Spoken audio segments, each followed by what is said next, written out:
Yaani sasa hivi mimi nafika hapo hata usiwazi. We binti. Weka hiyo simu hapo chini ukimbie. Weka simu chini kimbia. Wewe tutakufanya kitu kibaya. Babji. Hebu nyanyuka nikuone. Hatuonekani sisi hapa, tuko kazini. Weka simu chini kimbia. Nyanyuka bwana. Usimchokeshe mimi. Weka simu chini ukimbie, mbona unisemesha? Kwa hiyo amka baba. Hebu amka. Amka nikuone. Tunavunja sheria Zu. Ndio. Niambie mwenetu kwa mwezi siku hizi. Sio mwizi. Tuko kazi. Wakabato. Mimi sikabi watu. Wafanyaje? Mimi sijakaba mtu, mbona kikaba mtu? Waibia mtu, mbona anasema eka simu chini kimbia. Kwa nini? Si ni uwizi huo. Sio wizi, sijakaba mtu. Nimekwambia eka simu kimbia, kwa nini ndio wizi? Aji.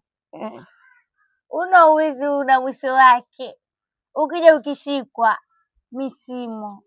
Sijua nielewa. Na siwezi shikwa, silikuwa nimejificha. Fikiria kuna mtu angejua ni mimi. Nani asokujua? Mwakinyo ameniambia hii kazi kuna pesa, keti hapo, mtu akipita mwambie. Ukijua umejulikana unatoka mbio. Mbona Mwakinyo hajakuja kujificha ngutuma yeye? Mwakinyo yuko chimbo lake kule kwingine, nimemwacha kule juu, mimi niko huku chini. Mimi ni mtu wa chini, ni wa juu. Usinichanganye.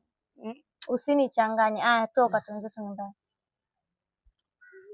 Nitakuja baadaye, ngoja kuna watu wengine wajua watapita hapa. Utashikwa upigwe, utafinywa. Kufinywa vipi? Sijui, kuna watu wana nguvu babji wewe. Wewe mwenyewe ndio uwe ulegee kila mahali. Usinitukane, mimi nimelegea. Atoka basi nyumbani.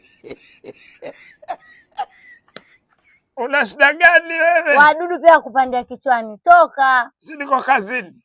Kwa hiyo watoka ama? Niko kazi, achana na mimi. Ukishikwa baba, mimi siko kwa hiyo. Kumbe ndivyo, tumekuacha tu twakujua, tumekuacha na simu pia tupakazia, si ndio? Sawa. Sasa ina ketivi hivi ndio watu wanione natishia sura ngumu. Utapita tu watu. Mimi ni mwanamume najiamini bado.